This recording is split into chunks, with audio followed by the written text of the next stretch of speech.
खुदावंद यीशु मसीह की सलामती आपके साथ हो। आज 24 अप्रैल 2023 है। मत्ती रसूल की मार्फत लिखी गई इंजील मुकद्दस के आयत बायत तफसीरी मुतालिया को जारी रखते हुए आज हम 15वें बाब की 39वीं आयत पर गौर करेंगे। इसमें यूं लिखा है, फिर वो भीड़ को रुखसत करके कश्ती में सवार हुआ और मगदन की सरहदों में आ गया। आमीन। खुदावंद यीशु मसीह ने 2 दफा भीड़ को खाना खिलाया, मगर अब उन्हें तवक्को नहीं होनी चाहिए थी कि रोज बरोज रोटी खिलाने के ही मौजज़ात होंगे। खुदावंद यीशु मसीह ने उनको रुखसत किया कि वो अपने घरों में जाएं, अपने कामकाज करें, अपना कारोबार करें और अपने दस्तरखानों से खाएं। अजीज भाई और बहनों, हमारा खुदा हमें इसलिए कुव्वत बख्शता है ताकि हम मेहनत करें, ताकि हम मेहनत के साथ रोटी खाएं। आज बहुत सारे मसीही नौजवान वो सुस्ती काहली का शिकार हो चुके हैं। वो सोचते हैं कि बस कोई मौजज़ा हो और बैठे बिठाए ही हमें सारा कुछ हासिल हो जाए। वो अपने हाथों से मेहनत करना, काम करना पसंद नहीं करते। लेकिन मसीही तालीम ये है कि हमें मेहनत करनी है। पौलुस रसूल जब इफिसियों की कलीसिया को खत लिखते हैं, उसके 4 बाब की 28वीं आयत में लिखा है कि चोरी करने वाला फिर चोरी ना करे, बल्कि अच्छा पेशा इख्तियार करके हाथों से मेहनत करे, ताकि मोहताज को देने के लिए उसके पास कुछ हो।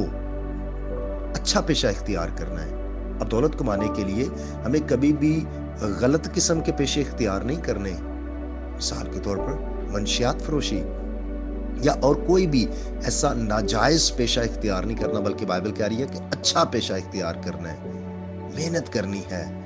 और इसी तरह जब पौलुस रसूल ने थिस्सलुनीकी की कलीसिया को खत लिखा, और जब हम उसके पहले खत को देखते हैं, पहला थिस्सलुनीकियों और उसका 4 बाब और उसकी 12वीं बल्कि 11वीं आयत से लिखा है कि जिस तरह हमने तुमको हुक्म दिया, चुपचाप रहने और अपना कारोबार करने और अपने हाथों से मेहनत करने की हिम्मत करो, ताकि बाहर वालों के साथ शाइस्तगी से बर्ताव करो और किसी चीज के मोहताज ना हो।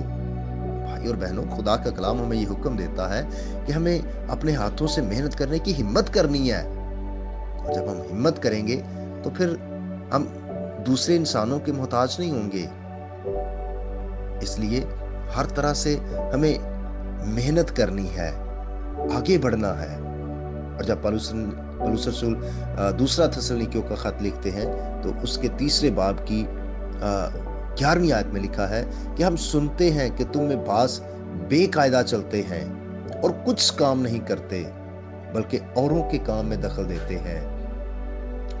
ऐसे शख्सों को हम खुदावंद यीशु मसीह में हुक्म देते और नसीहत करते हैं कि चुपचाप काम करके अपनी ही रोटी खाएं। अजीज भाई और बहनों, खुदा का कलाम हमें यह सिखाता है कि हमें मेहनत करनी है, खुदावंद पर भरोसा रखना है, ताकि हम खुदावंद पर भरोसा करके मेहनत करते हुए और ज्यादा उसकी शुक्रगुजारी करें। खुदावंद आपके साथ हो। आइए हम दुआ करें। अजलाल के बादशाह, मैं तेरा शुक्रिया अदा करता हूँ कि तमाम लोगों के लिए जिनको खुदावंद तूने हिम्मत ताकत दी है कि वो मेहनत करते हैं, और मेरी दुआ है उन सब के लिए जो सुस्ती और काहली का शिकार हैं और मेहनत से जी चुराते हैं। खुदावंद तूने मेहनत करने का बोझ अता कर। खास तौर पर नौजवान नस्ल के लिए खुदावंद तेरे हुजूर से दुआ करता हूँ कि मेहनत का बोझ अता कर, ताकि खुदावंद खूब अच्छे तौर से अपने हाथों से कमाएं और तेरी शुक्रगुजारी करें। ऐ प्यारे आसमानी बाप, मेरी दुआ है कि आज का दिन हम तेरी मर्जी के मुताबिक बसर करें। गुनाह और बदी से हमारी हिफाजत कर, हर नाजायज पेशे से अपने लोगों को बचा, ताकि खुदावंद ईमानदारी के साथ कमाएं और तेरी शुक्रगुजारी करें। जो बीमार हैं, मैं उनकी सेहत याबी के लिए भी दुआ करता हूँ, यीशु मसीह के नाम से, आमीन। मेरा नाम पास्टर बिशारत है और ये पैगाम आपको इवेंजेलिकल चर्च अड्डा की तरफ से भेजा गया। अब तक हमारा चैनल सब्सक्राइब नहीं किया तो अभी सब्सक्राइब करें और बेल आइकॉन को क्लिक करके हमारी लेटेस्ट वीडियोस के बारे में अपडेट जानें।